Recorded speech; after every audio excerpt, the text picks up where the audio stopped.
Hej.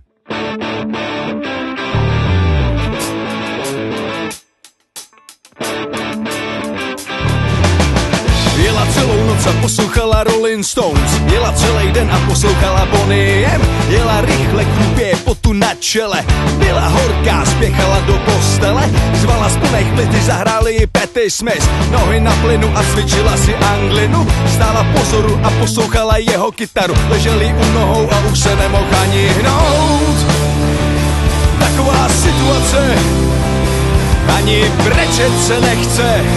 Taková situace nemá prázdnej byt a večer přijde poor little shit, poor little shit, poor little shit, poor little shit, poor little shit, poor little shit, poor little shit, poor little shit, poor little shit, poor little shit, poor little shit, poor little shit, poor little shit.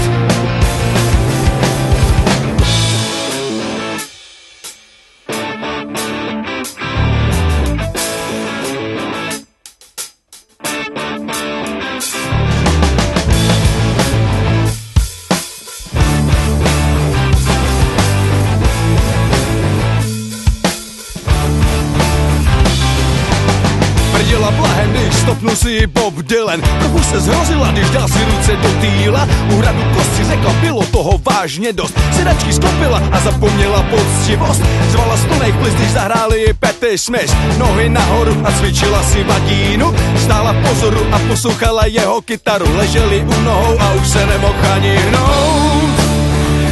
Taková situace, ani brečet se nechce. Taková situace nemá prázdnej byt a večer přijde